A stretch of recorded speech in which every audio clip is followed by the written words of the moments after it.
بسم الله الرحمن الرحیم. الحمدلله و صلات و سلام علی حبیبنا و مولانا رسول الله. امروز داشتم فکر میکردم که سبحان الله، خداوند متعال هرچه فرعون، ظالم، دیکتاتور تو دنیا هستن، همیشه تاریخ انسانهای بسیار احمق و پوچ و نادانی بودن.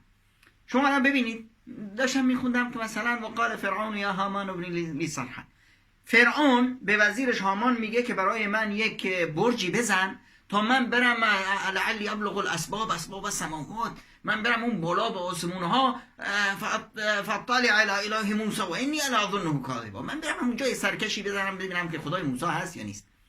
حالا من فکر میکردم این مرده که احمق، مثلا توی یه برج میزنی چقدیه؟ برجت مثلا مثل اهرام مصره؟ خب همین اهرام مصر با اورست یا با یک کوه دیگه چه سنخیتی میتونه داشته باشه؟ خب برو بالای این کوه مثلا، تازه تو که اصلا بالای کوه رو میبینی و آسمون ها کجاست. یعنی میگفتم خدای من این چقدر احمقی است و چقدر ملت رو احمق تصور میکنه. بعد میگفتم که شاید این حماقت اون وقتا بود، این وقتا این حماقت ما قرن 21 ماخه، نمیشه دیگه اینجور مثلا مردم ما احمق بشن یا فرعونای ما احمق بشن.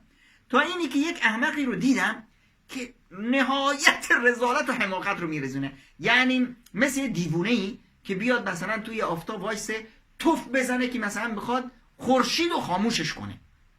دقیقاً همین حماقت رو شما میبینید. مثل مردکی اومده میگه که آهای مردم ما، شما اذیت میشی توی این رمضان، روزه نگیرید. حالا مردک تو میخوای با کی حرف بزنی؟ با ملتی، اونم ملت تاجیکستان. ملت تاجیکستان یک ملتی هست که من از همینجا بوسه میزنم بر دست تک تک تاجیک و من میگم که محبت تاجیکان باید جزی از ایمان ما باشه، چون که این ملت بچه های کیان؟ اینها بچه های امام بخاری، اینها بچه های امام ترمیزی هن.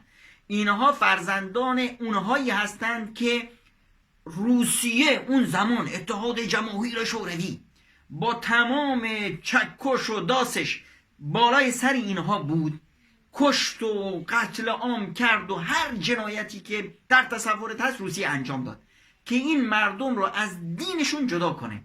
اتفاق چی افتاد؟ اینها بیشتر به دینتون پایبند شدن. وقتی که ما در کشورهای فارسی زبانیمون تعداد حافظای قرآنیمون دست انگشت شمار بود، تعداد حافظای قرآنی کریمی که تو چاها، تو زیرزمینی ها در تاجیکستان قرآن حفظ میکردن از همه سرزمین فارس بیشتر.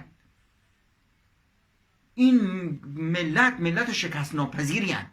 این ملت، اینها فقط و فقط مثال های ملت تاجیک رو در قصه های صحابی میتونید پیدا کنید، در قصه های یاران پیامبران.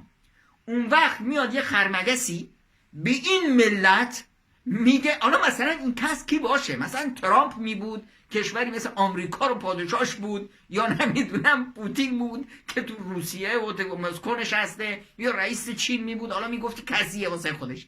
حالا توی بیچاره چه کاره ای تو این مثلا؟ نه سر پیاز نه ته پیاز.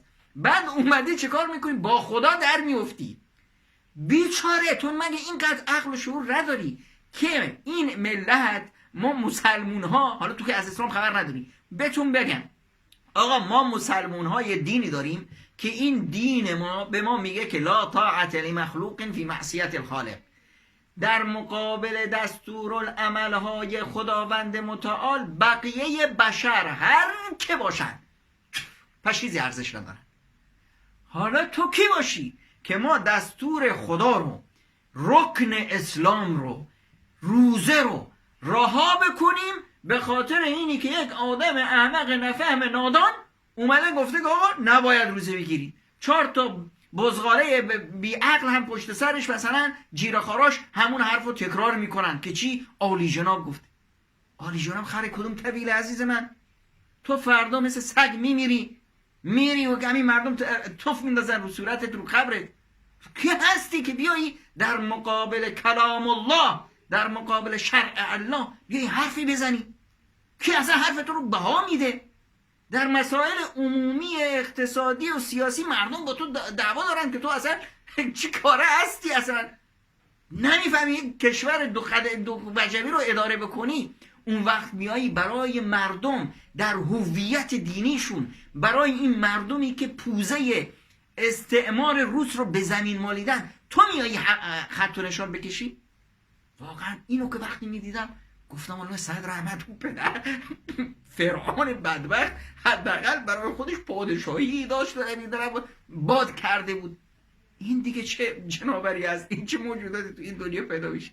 وقتی اینا رو میبینیم میگه خدایا شکرت به عقل، خدایا شکرت به این ایمانی که به ما ارزانی داشتیم.